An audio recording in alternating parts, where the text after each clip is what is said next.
म्याग्दीको मङ्गला गाउँपालिकाले छनौट गरेका योजनाहरू केवल संरचना निर्माणमा सीमित नभई जीवनस्तर सुधारसँग प्रत्यक्ष जोडिने गरेको पाइएको छ। 149 स्थानमा 154 योजना रहेकोमा 95 स्थानका योजनाहरू भवन तथा सडकतर्फ केन्द्रित छन्। गाउँपालिकाले स्थानीय तहको प्राथमिकता अझै पनि आधारभूत पूर्वाधार विकासमै केन्द्रित रहेको भन्ने देखिन्छ। स्थानीय तह स्थापनाको दशक पुग्दा पनि अझै स्थानीय पूर्वाधार निर्माणमै वार्षिक बजेटको ठूलो हिस्सा खर्चिने गरिएको छ। गाउँपालिकाको चालु आर्थिक वर्षका लागि कुल तोकिएका मध्ये 95 वटा योजनाहरू सम्झौता भइसकेका छन्।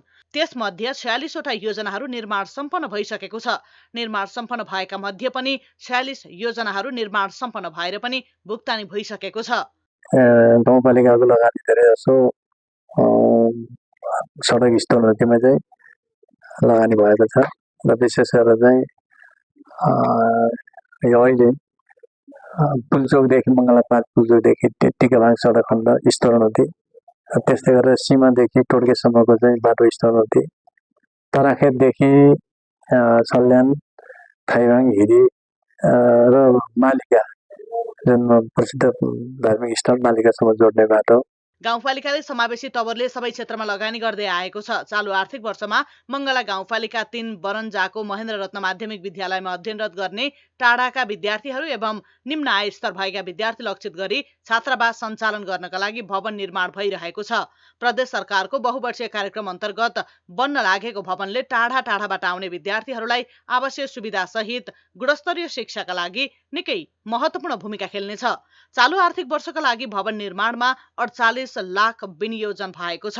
कतिपय अवस्थामा विद्यार्थीहरूलाई घरमा जान आउन मात्रै 2 घण्टा समय लाग्ने भएको हुनाले बच्चाहरूलाई चाहिँ थकान महसुस हुने, कतिपय टाढाका विद्यार्थीहरू सानै उमेरमा चाहिँ कक्षा उत्तीर्ण गरिसकेपछि हिँडेर आउन नसक्ने अवस्था रहेको कारणले ती भाइ बहिनीहरू चाहिँ कक्षा रिपिट गर्ने, उत्तीर्ण भएर पनि कक्षा रिपिट गर्ने चाहिँ जुन समस्या चाहिँ आयो, त्यो समस्यालाई पुरा गर्न बीचमा चाहिँ खोला भएका कारणले गर्दाखेरि साना बच्चाहरू खोला तरेर आउन पनि समस्या परेको कारणले यो विद्यालयलाई आवासीय विद्यालयको रूपमा विकसित गर्नको लागि हामीले चाहिँ छात्रावासको अवधारणा राखेका हौँ। महेन्द्र रत्न माध्यमिक विद्यालय अध्ययनका लागि 2 घण्टाको पैदल यात्रापछि मात्र पुगिने अवस्था पनि छ।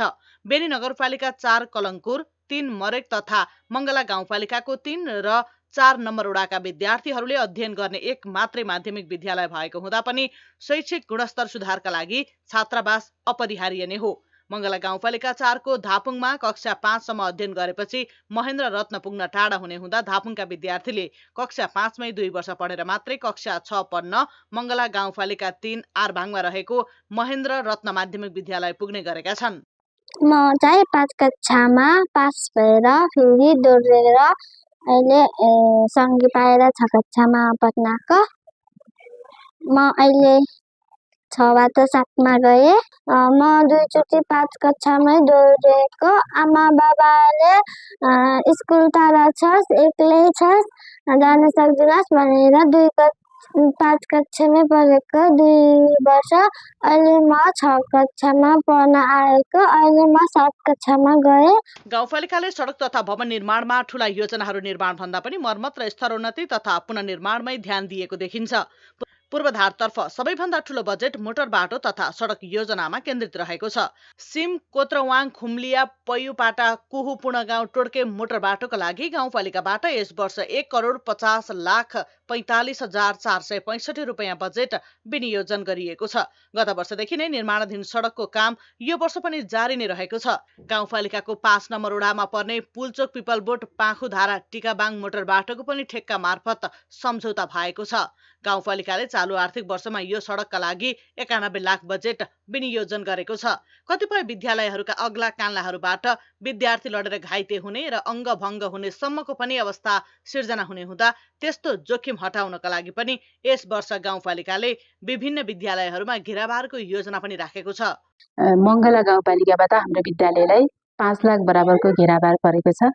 त्यो घेराबारले चाहिँ हाम्रो विद्यार्थीहरूलाई सुरक्षित रूपमा चाहिँ खेल्न हिँडडुल गर्न सक्छन् त्यो घेराबारको कारणले गर्दा। अनि पहिला यो घेराबार नहुँदा हामीलाई 1-2 वटा लड्ने बच्चाहरूलाई चाहिँ चोटपटक लाग्ने समस्या भएको थियो। गाउँपालिकाले खेल मैदान, विद्यालयमा सीसी क्यामेरा, मन्दिर मर्मत तथा घेराबार एवं विभिन्न स्थानमा रहेका खानेपानी तथा सिंचाइका योजनाहरू पनि यो वर्ष प्राथमिकतामा राखेको छ। यो मङ्गला गाउँपालिकाको तर्फबाट यो मङ्गला गाउँपालिका वार्ड नम्बर 4 मा अहिलेको चाहिँ वार्षिक बजेट जुन विनियोजित भएको थियो, उक्त वार्षिक स्वीकृत वार्षिक बजेट अनुसार हामी चाहिँ मङ्गला गाउँपालिका वार्ड 4 को 9 बुवा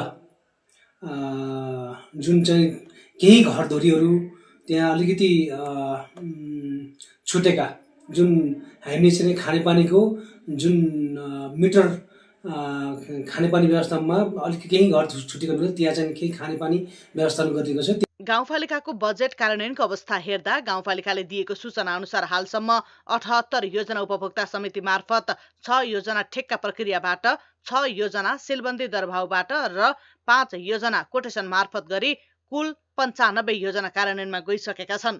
बाँकी 54 योजना कार्यान्वयनमा जाने चरणमा रहेको छ। अमृत बास्कुनेको रिपोर्ट।